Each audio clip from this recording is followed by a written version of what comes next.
Samajwadi party के चंदौली से सांसद वीरेंद्र सिंह जी हमारे साथ हैं। दाल मंडी और कुछ अन्य महत्वपूर्ण मुद्दों पर हम उनसे बातचीत करेंगे। सांसद जी, नीतीश कुमार जी एक बार फिर से बिहार में शपथ लेने जा रहे हैं। आज उनका शपथ ग्रहण है। बधाई देंगे ना उनको कि इतनी प्रचंड जीत के बाद लगातार वो अब 5वीं बार मुख्यमंत्री बनने जा रहे हैं। 10वीं बार मुख्यमंत्री बनने जा रहे हैं। 2005 से कंटिन्यू 20 साल तो लगातार हो गए। अब वो 21वें साल में प्रवेश कर गए। 10वीं बार मुख्यमंत्री की शपथ लेने जा रहे नीतीश कुमार जी को हमारी तरफ से हार्दिक शुभकामना और बधाई। नीतीश कुमार जी ने देश की राजनीति में एक नई राह दिखाई है। वो राह ये है कि सत्ता के लिए अपनी आइडियोलॉजी के साथ परिवर्तन करना अब दोषपूर्ण नहीं रह गया है। तो भविष्य आगे वाला बताएगा कि इस देश के ऐसे लोग जिन्होंने अपनी आइडियोलॉजी के लिए सब कुछ कुर्बान कर दिया, क्या वर्तमान राजनीति में वो प्रासंगिक है या नहीं है। मुख्यमंत्री होना, कोई न कोई तो मुख्यमंत्री होता ही होता। दादी के हाथों का जादू और खुशबू से महकता घर, माँ की मुस्कुराहट और खाने की सुगंध। MDH गरम मसाला, क्योंकि हर रिश्ता है स्वाद से जुड़ा। लेकिन जनता जिस तरीके से वहां आहत है, पूरा देश आहत है, और जिस तरीके से लोग आश्चर्य भरी निगाहों से वहां के परिणाम को देख रहे हैं, ऐसे समय में 10वीं बार मुख्यमंत्री का शपथ ले रहे हैं माननीय नीतीश जी, ये उनको भी मुबारक। आप कह रहे हैं वहां के लोग बहुत आहत हैं। वहां के लोगों ने तो 3/4 से ज्यादा उनको सीट दे दिया। लोग तो बम है, इतना सीट उनको दे दिया। लोग उनके साथ है, तभी तो ये प्रचंड जीत हुई बिहार में। भाई सवाल ये उठता है कि आजादी के बाद इतना प्रचंड बहुमत बिहार के लोगों ने एक मत होकर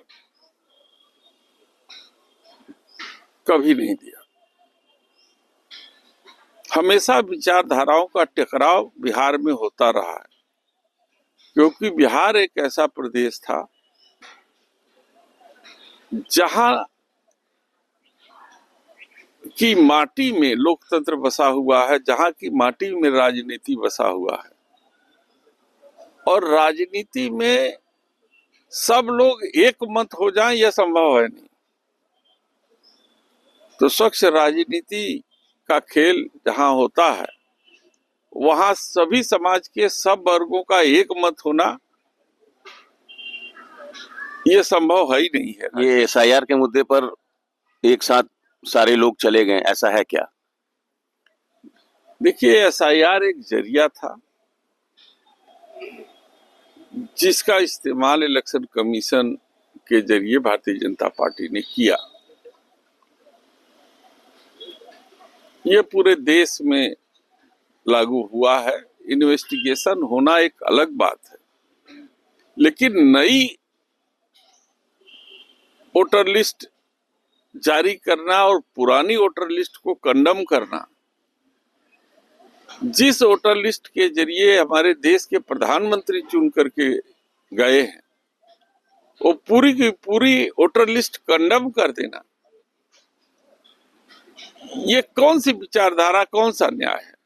आप उसको संशोधित कीजिए, उसमें कोई कमी है तो उसे दूर कीजिए, लेकिन आप एक नई वोटर लिस्ट, उसको कंडम करके एक नई वोटर लिस्ट बना रहे हैं नए तरीके से, और उसमें पूरे देश की जनता, पूरे देश के लोग आज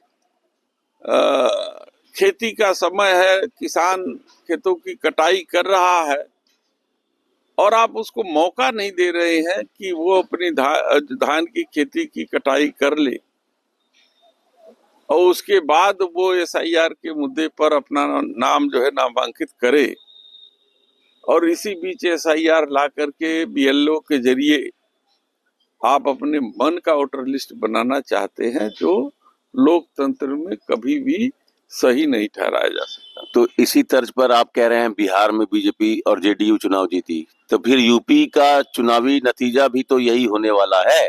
अगर आप यही बात कह रहे हैं तो एसआईआर यहाँ भी प्रक्रिया शुरू हो गई है, नई वोटर लिस्ट बनेगी, उसके आधार पर चुनाव होगा।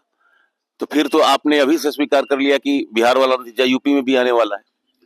देखिए, यूपी में इसलिए लागू नहीं हो पाएगा कि अभी उस बीच कम से कम 2 साल चुनाव का समय है। साल भर है सांसद जी, कैसे 2027 के फरवरी महीने में चुनाव है, तो मोटे तौर पर देखा जाए नवंबर खत्म ही है, तो साल भर ही तो है। अरे नवंबर से 1.5 साल मान लीजिए, 1.25 साल मान लीजिए, चलिए, तो 1.25 साल जो चुनाव का समय है, इस बीच में लिस्टों में कई संशोधन होंगे और बीएलओ के द्वारा की गई गलतियों को चेकअप करने के लिए हमारे बीएलए तैनात है। बिहार में यह समय नहीं दिया गया। बिहार में यदि यह समय दिया गया होता तो पार्टियां अपने मतदाताओं की चेकिंग कर लेते और जो छूटा हुआ नाम था उस पर कागजात जमा कर लेते और एक जो संशोधित सूची बनती वो सही मामले में संशोधित सूची बनती और उस पर यदि चुनाव होता परिणाम कुछ और होता। तो मतलब यूपी में आप लोग सजग हैं, बिहार से आप लोग मतलब सबक लिए हैं। भाई यूपी में समय है, हमने हर बूथ पर बाड़बंदी कर दी है और हमारे बीएलए तैयार है और पूरा काम तेजी से चल रहा है। लोग इनके मंशा को कामयाब नहीं होने तो फिर एसआईआर से कोई अब दिक्कत तो नहीं है ना? देखिए, अब दिक्कत तो हो भी, लेकिन इलेक्शन कमीशन जब सुनने को तैयार नहीं है तो हमको उसी तरीके से उन्हीं की भाषा में उनका जवाब देना पड़ेगा। एक आखिरी सवाल, दाल मंडी, चूंकि आपके शहर से जुड़ा हुआ मसला है, दाल मंडी को लेकर अब 2 नामजद और 30 अज्ञात के खिलाफ मुकदमा भी दर्ज कर लिया गया है चौक थाने में। धीरे धीरे ये मामला बहुत तेजी से तूल पकड़ रहा है, ध्वस्तीकरण की प्रक्रिया चल ही रही है। आप लोग कह रहे हैं कि सुनी नहीं जा रही हमारी। अब ये जानकारी मिल रही है कि आपके राष्ट्रीय अध्यक्ष अखिलेश यादव जी तक भी दाल मंडी के लोग पहुंचे हैं, वो भी इस मसले को गंभीरता से देख रहे हैं। क्या कहेंगे इस पे? देखिए, जनता को ये मान लेना चाहिए, स्वीकार कर लेना चाहिए कि इस देश में अघोषित इमरजेंसी लागू है। जन सामान्य को कानून के मुताबिक अपना हक रखने का, हक मांगने का और हक कानून के अनुसार प्रतिरोध करने का अब समय नहीं रह गया है। तो ऐसी परिस्थिति में जब समय आएगा तो इसका जवाब जो है कि बनारस की जनता देगी।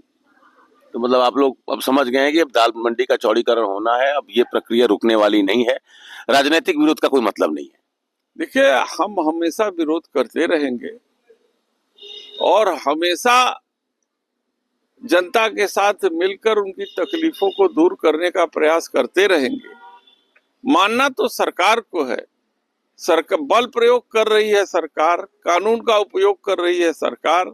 हम भी अपने तरीके से जो कानून हमें संरक्षण देता है हम उसका उपयोग करेंगे और उनके खिलाफ हम भी न्यायालय जाएंगे।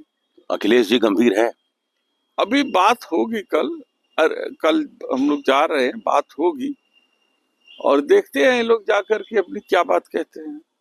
चलिए, तो दाल मंडी के मुद्दे पर अब समाजवादी पार्टी इसको और गंभीरता से ले रही है।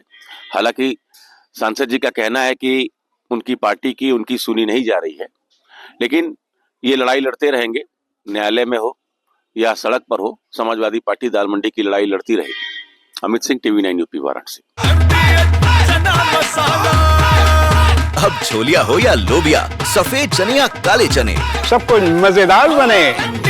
MDH